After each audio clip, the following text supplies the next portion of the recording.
Anjali Dubey Gideon history channel में आपका स्वागत करती हूँ।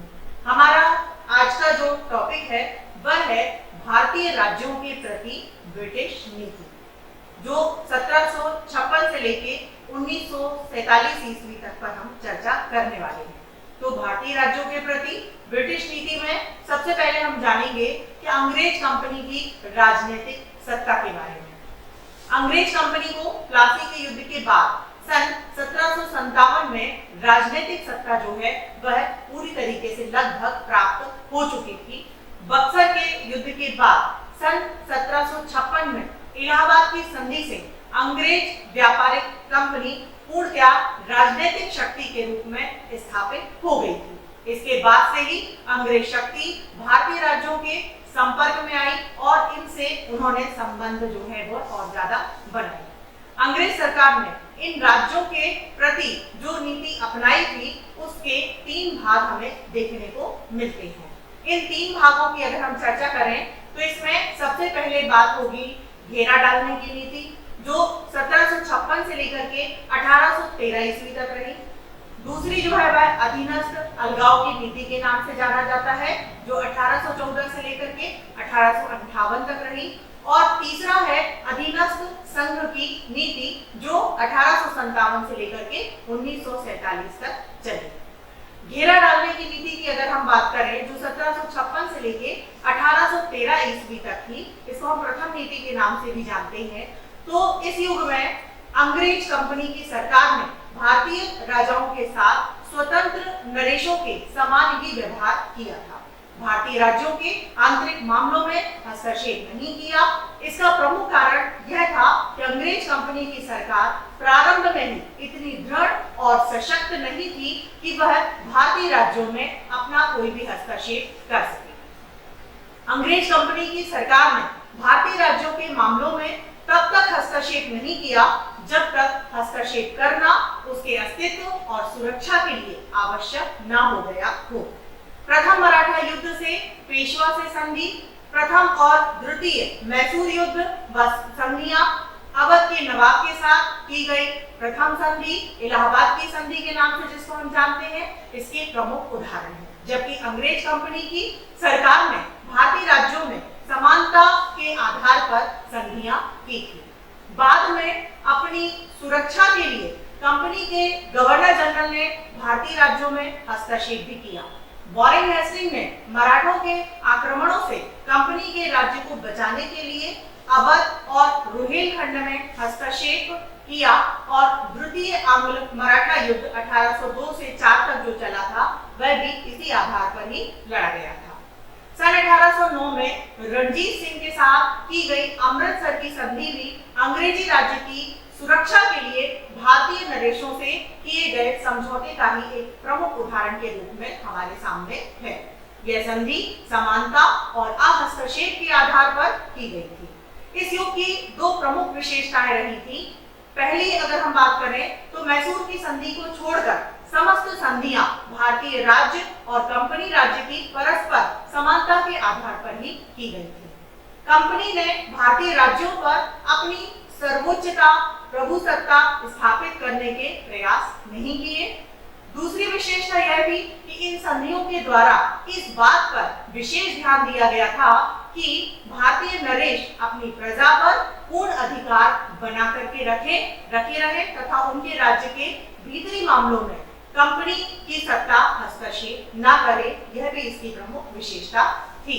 इसके बाद हम बात करेंगे वेलेज़ली के द्वारा हस्तक्षेप या विस्तारवादी नीति अपनाने के क्या कारण थे आखिर। वेलेज़ली भारत में अंग्रेजी राज्य के विस्तार की महत्वाकांक्षा से आया था या महत्वाकांक्षी था। वह साम्राज्यवादी नीति का पोषक भी था।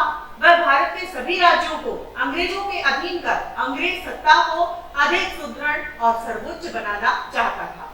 अपने इन लक्ष्यों की पूर्ति के लिए वेलेज़ली ने सहायक संधि की नीति का अनुसरण किया। उसने भारतीय राज्यों के साथ एक विशेष प्रकार की संधि करके कंपनी के राज्य का विस्तार किया और फ्रांसीसी प्रभाव को भी समाप्त कर दिया। वेलेज़ली की सहायक संधि की अगर हम विशेषताओं पर चर्चा करें तो सहायक संधि में 2 शर्तें जो थी वह प्रमुखतः स्पष्ट रूप से कही गई थी। जिसमें पहली थी कि सहायक संधि करने वाले भारतीय नरेश उनके राज्य में किसी भी यूरोपीय को सेवा में नहीं रखेंगे, और दूसरी जो प्रमुख शर्त थी वह यह थी कि वे किसी भी विदेशी शक्ति से संधि या समझौते नहीं करेंगे।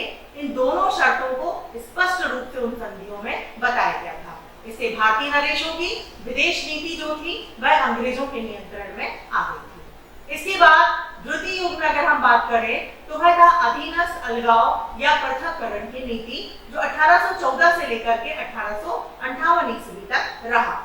इस काल में कंपनी ने सभी भारतीय राज्यों को अधीन बनाया और उन्हें सहायक संधि मानने के लिए बाध्य किया।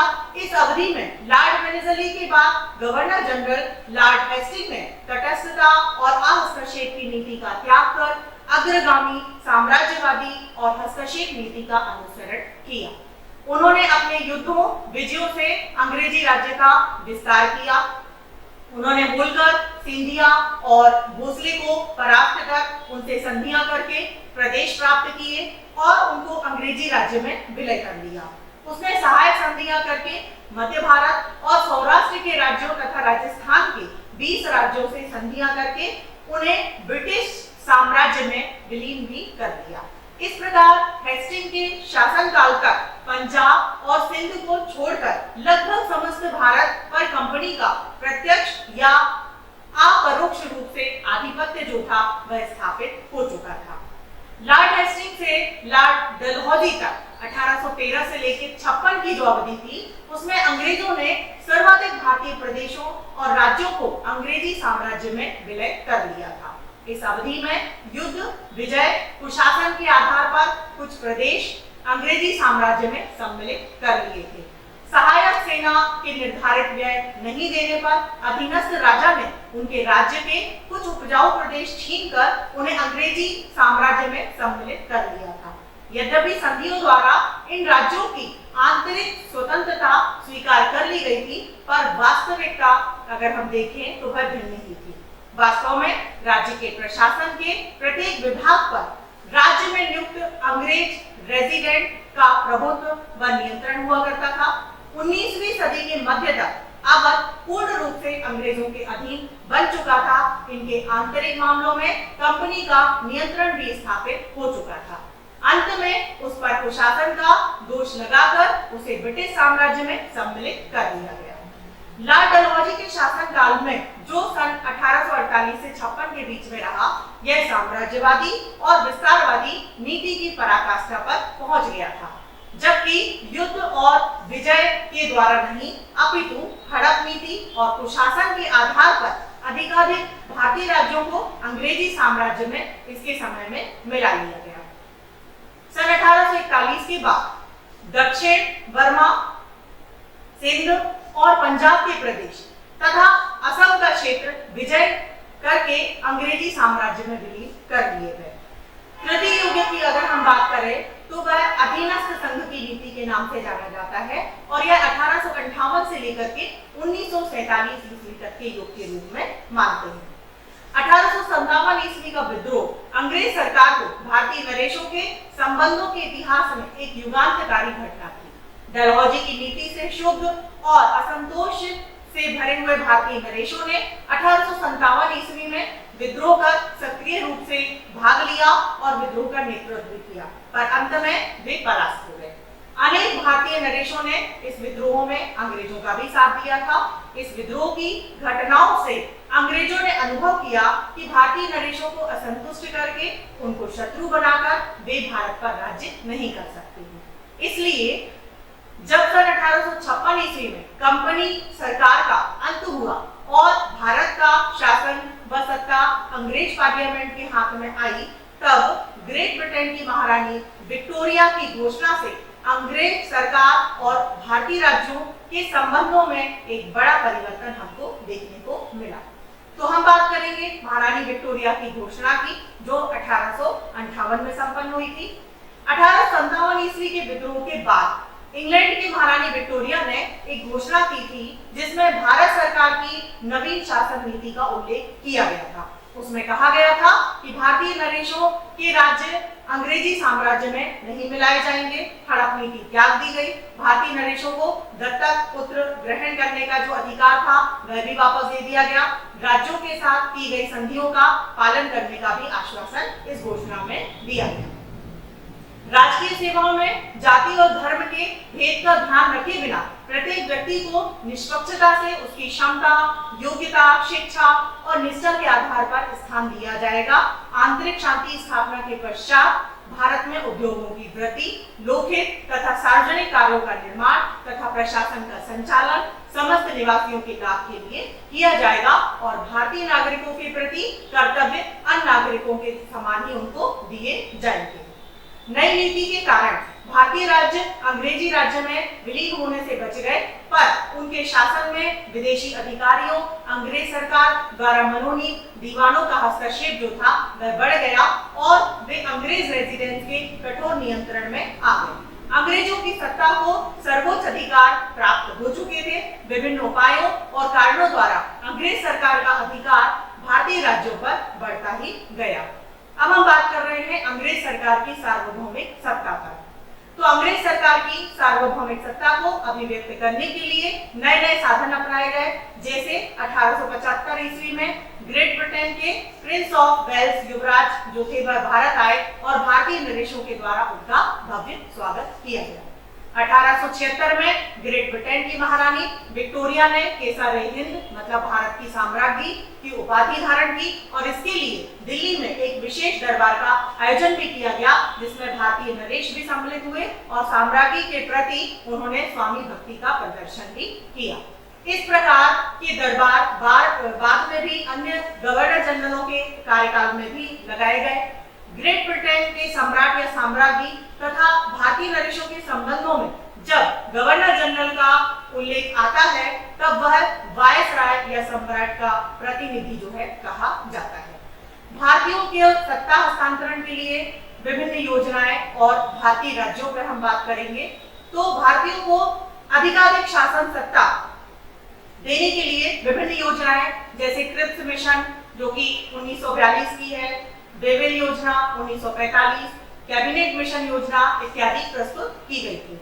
इन योजनाओं में यह स्पष्ट कर दिया गया था कि भारत के स्वतंत्र होने पर और भारत से अंग्रेजों के चले जाने पर भारतीय राज्य जो हैं वह स्वतंत्र हो जाएंगे। इसमें भारत के विभिन्न राज्यों में बंट जाने की नवीन समस्या जो थी वह प्रारंभ हो गई और 3 जून 1947 को भारत के तत्कालीन गवर्नर जनरल माउंटबेटन की घोषणा से यह योजना जो थी वह और भी स्पष्ट हो गई थी कि भारत के स्वतंत्र होने पर अंग्रेजों की सर्वोच्च सत्ता समाप्त हो जाएगी और भारतीय राज्य पाकिस्तान या भारत में किसी के भी साथ सम्मिलित होने के लिए स्वतंत्र रहेंगे। तो इस प्रकार मैं आशा करती हूँ कि आज के इस वीडियो के माध्यम से आपको संपूर्ण जानकारी मिल गई होगी। धन्यवाद। आज का वीडियो जिन संदर्भ ग्रंथों पर आधारित है वे आपकी स्क्रीन पर हैं। आप उन्हें देख सकते हैं और इनका अध्ययन कर सकते हैं। यदि आपको ये वीडियो अच्छा लगा और भविष्य में आप भारतीय एवं विश्व इतिहास को क्रमबद्ध रूप से जानना चाहते हैं तो आप इस चैनल को लाइक करें और सब्सक्राइब का बटन दबाएं। आपके सुझाव सदैव आमंत्रित रहेंगे। साथियों, इस चैनल का उद्देश्य किसी भी रूप में व्यवसायिक बिल्कुल भी नहीं है। इस चैनल के द्वारा संपूर्ण इतिहास का ज्ञान पूर्णतः निःशुल्क प्रस्तुत किया जाएगा। धन्यवाद।